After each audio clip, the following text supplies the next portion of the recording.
네, 반갑습니다. 정원철학원입니다. 이번 시간에는 제가 한번 그 청간 합의에서에 대해서 한번 이야기를 해보고자 합니다.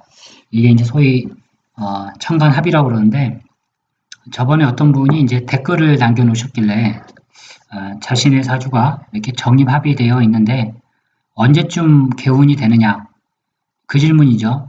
그 질문을 하셨는데 제가 댓글을 달아준 게 있습니다.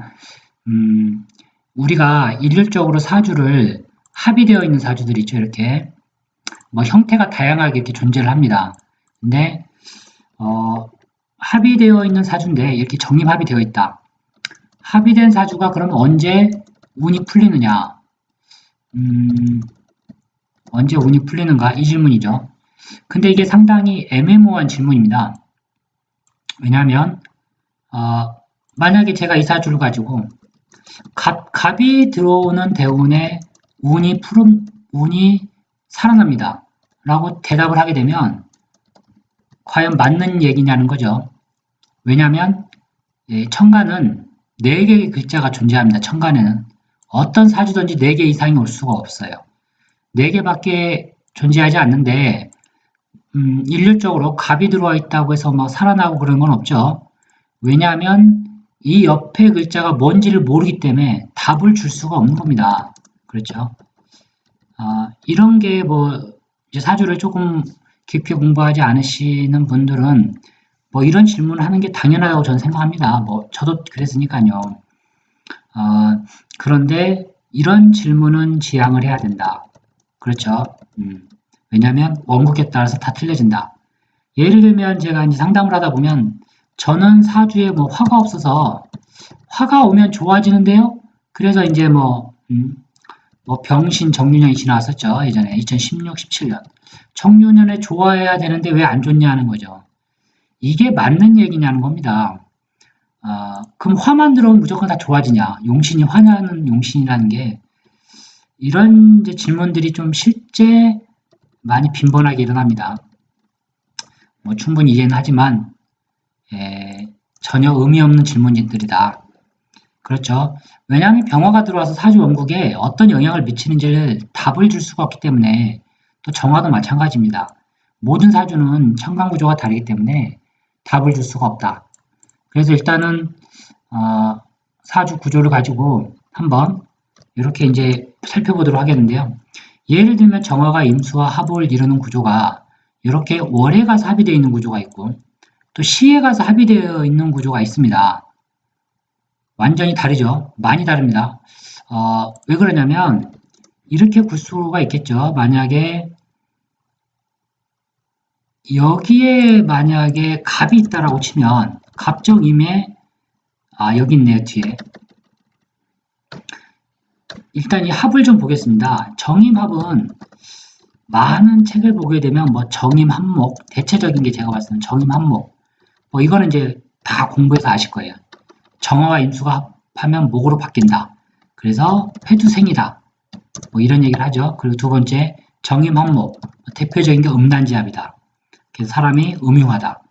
뭐 음란지합이라고 하니까요. 근데 이게 과연 맞는 얘기냐는 거죠. 왜냐하면 실전에서는 이걸 쓸 수가 없습니다. 예, 실제 또 그렇지도 않아요. 예, 그러면 정임합되어 있는 모든 사람 다 음란하냐는 거죠. 절대 그렇지가 않은 겁니다. 예를 들면은 이런 구조를 한번 보겠습니다. 같은 합도 해석이 많이 달라지는데요. 이 같은 합이다 하더라도 해석이 많이 다르다. 예를 들면은 요걸 보겠습니다. 시에 가서 갑이 있죠. 그럼 이거는 갑진시밖에 없거든요. 정화에는 갑진시밖에 없는데 일간 정화가 월간에 임수합을 이룹니다. 그러면 이 사람은 어떤 사람인가요? 이 사람은 참 표현하기가 뭐한데 좀 바보죠, 바보. 이 바보라는 표현도 좀 그런데 쉽게 얘기하면 갑목의 생을 안 받습니다. 이 정화는요. 생을 안 받는 구조예요. 그리고 우리가 합은 뭐냐면 일단 음과 양이 만나는 건 무조건 합입니다. 그래서 정화가 음간이니까 양간이 임수 합을 이루죠. 그래서 음과 양이 만나서 합을 이룬다는 것은 정을 나눈다는 거예요. 정응. 그래서 합과 유정이라는 말이 들어가죠. 정화는 임수가 좋은 겁니다. 둘이 붙어 있거든요. 근데 정화의 본래 목적은 뭔지를 한번 잘 생각을 해봐야 돼요. 이 정화라고 하는 글자의 원래 목적이 뭐냐. 그래서 이럴 경우에는 간목을 쓰질 못하죠. 그래서 간목을 안 쓰는 구조입니다. 이 정화가.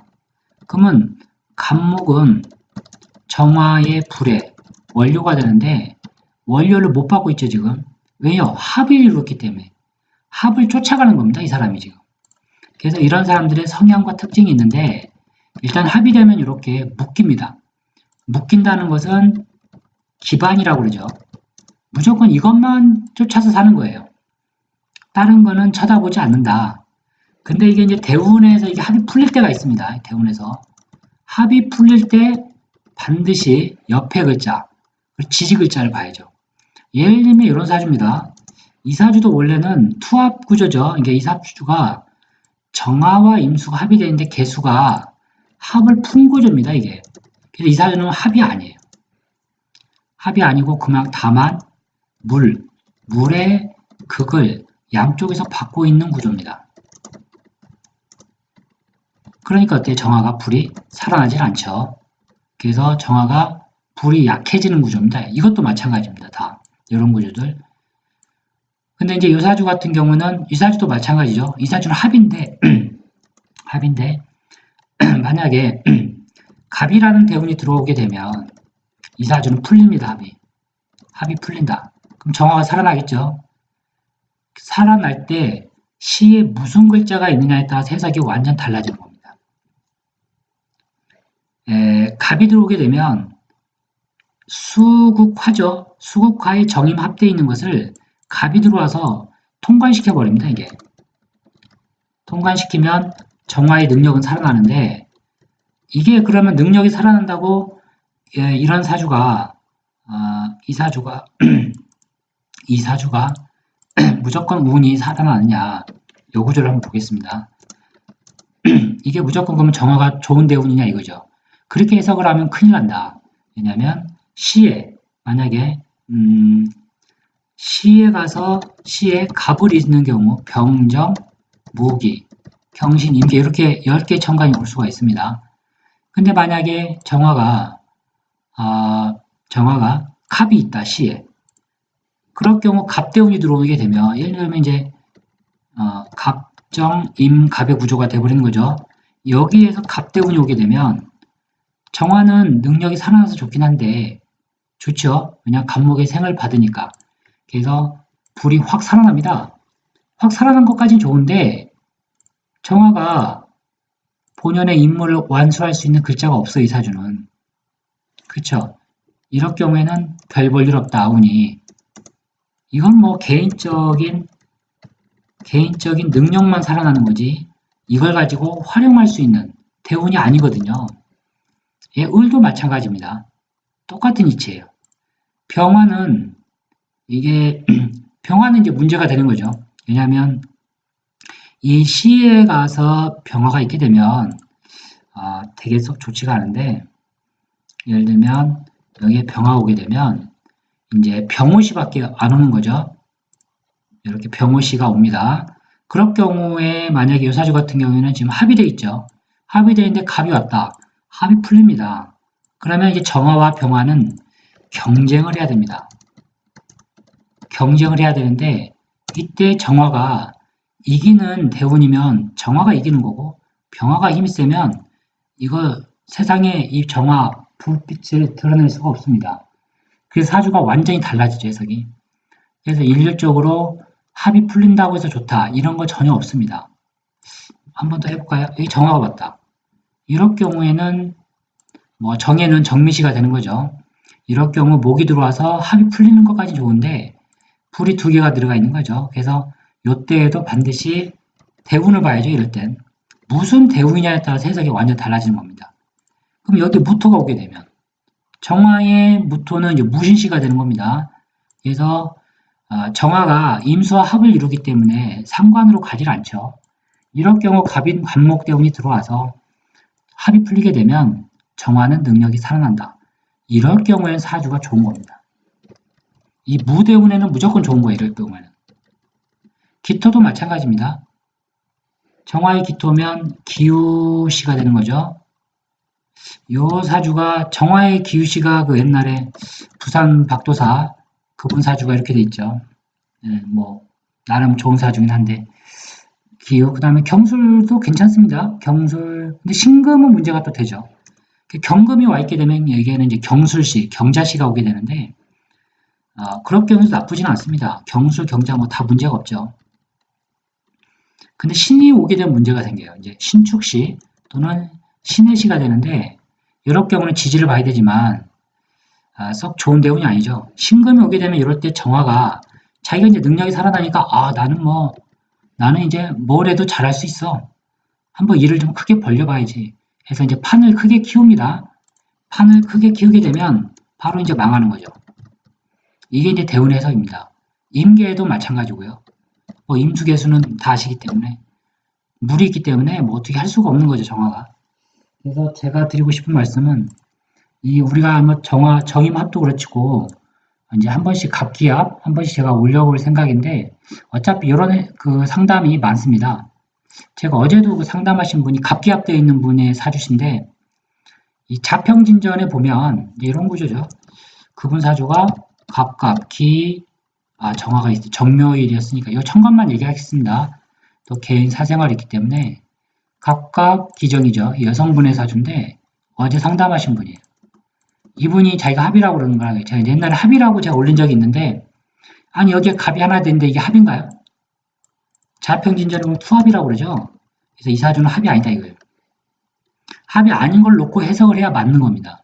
합이다라고 해석을 해버리게 되면 안 맞아요 이 사주가. 본인이 인정을 안 해요.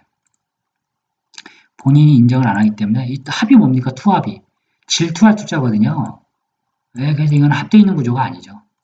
이런 식의 원리 기본 개념을 잘 잡고 있어야 됩니다. 그리고 여가 갑이냐 을이냐에 따라서 해석이 완전 달라지죠 이 사주는. 제가 어제 다 설명을 해드렸는데 중요한 거는 제가 좀 사족을 굳이 달자면 이제 제 개인적인 물론 생각입니다만 시중에 나와 있는 이 합에 대한 책이 많이 있죠. 다 일률적으로 똑같습니다. 아마 100권의 책을 다 봐도 정임합은 음란지합이다. 그리고 회두생이다. 이거 외에는 별 내용이 하나도 없어요. 그리고 이 합이 무엇을 의미하는지 현실적인 통변이 없어요. 제가 봤을 때는. 저도 책을 무지 많이 찾아봤는데 합을 이런 식으로 해석해가지고는 손님한테 이거 말 못합니다. 뭐 손님이 듣기 거북해서 말을 못하는 게 아니고 안 맞아요. 이걸 가지고 너는 음란하다 뭐 회두생이다 뭐 이런 이론을 가지고 상담을 해버리게 되면 얼토당토 없는 해석이 나옵니다. 그래서 전혀 다른 해석을 해야 됩니다. 이 정임합이라는 게. 그래서 이렇게 합의되어 있는 사람과 이렇게 합이 그냥 돼 있는 사람은 같은 합이지만 물론 제가 합이 아니라고 그랬지 사주는. 이제 어쨌거나 그래서 이 두 개만 너무 합이거든요. 이거에 대한 차이점을 명확히 알고 있어야 됩니다. 그게 바로 사주의 구조가 사주의 그릇을 판단하죠. 그래서 굳이 합에서 보게 되면 합은 일반적으로 묶여버리기 때문에 정화가 운동이 정지됩니다. 이걸 가지고 이제 그 한동석 씨인가요? 옛날에 그 우주 변화의 원리라는 책 아마 동양학을 공부하신 분들은 다 사서 한 번씩 볼 텐데 여기에 보게 되면 이제 이거 뭐냐면 우주의 대화작용이라고 그러죠. 이 대화작용에 대해서 한번 연구를 책에 있는 걸 말고 사주를 푸는 쪽으로 염두에 두고 공부를 해보게 되면 이게 참 이런 사람들이 머리가 좋다는 걸 아실 거예요. 요거는 완전 꽝이죠. 세상을 거꾸로 사는 사람과 똑같습니다. 제가 예전에 미국에 유학 간 어느 아들의 사주가 이 사주였는데 이게 참 골치 아픈 사주죠. 좀 미안한데. 왜냐하면 정화가 본연의 인물을 망각해버리거든요. 이거. 예, 좋은 글자가 있으면 이제 그걸 따라가야 됩니다. 좋은 글자가 있으면 따라가야 되는데 이 사주는 안 따라가요. 그러니까 어때요? 부모가 마음을 졸이겠죠. 그래서 이 일률적인 해석이란 건 없습니다. 제 강의를 들어보신 분들이 많이는 없겠죠, 당연히. 제가 뭐 유명한 사람도 아니고. 근데 저한테는 이런 식으로 상담하신 분들을 보면 이제 두 번, 세 번 넘어가시면 뭐 저한테 이런 식으로 질문하시는 분들은 없으세요. 뭐 어, 화가 용신인가요? 뭐 이런 거 해석했죠. 화가 용신인가요? 화 때문에 좋나요? 이제 제가 설명해주면 다음부터는 이런 얘기는 안 하죠. 그 병정화가 다 용신이야 이거예요. 그럼 지지로는 사호가 다 용신이라는 거죠. 화가 용신이면. 천만의 말씀이라는 거죠. 사화와 오화는 같은 음양 오행으로 화지만 성질은 완전 다릅니다. 이거. 성질은 완전 다르다. 그리고 지지에 따라서 이 사화는 유금이 오면 금으로 바뀌어버려요. 모든 게 지지가 이런 싸움들이거든요. 오화가 오게 되면 뭐 오화는 바뀌질 않죠. 그냥 불의 역할만 해주는 건데 어, 막연히 화가 용신이다. 이런 해석은 지양을 해야 된다. 그리고 합이라는 것도 네, 뭐 정임합, 음남지합, 갑기합, 중정지합 이게 맞느냐는 거죠. 실전 통변에서는 전혀 맞지 않습니다. 그거 뭐 그냥 책에 쓰여 있는 내용일 뿐이다. 그래서 제가 이제 이번 시간에는 무엇을 올려볼까 그냥 고민을 좀 많이 합니다, 요새. 왜냐하면 사주가 너무 범위가 많기 때문에 너무 광범위하죠. 이거 다 올리려면. 근데 어쨌거나 질문을 댓글로 주셨기 때문에 이 정임합에 대해서 자신이 언제 운이 좋아지느냐 이제 그 질문을 하신 분이신데요. 그냥 가불이 들어올 때 좋다라고 보시면 됩니다. 근데 가불이 들어와도 제가 분명 말씀드렸죠. 이 시에 무슨 글자가 있느냐에 따라서 해석은 180도 달라지는 게 이치입니다. 당연히 달라지죠. 그래서 그걸 보고 운이 좋다 안 좋다 이제 얘기를 해야 되는 게 맞습니다. 이상 천간합에 대해서 정입합에 대해서 한번 간단히 올려드렸습니다. 다음에는 갑기합을 한번 또 간단히 한번 올려드리겠습니다. 네, 감사합니다.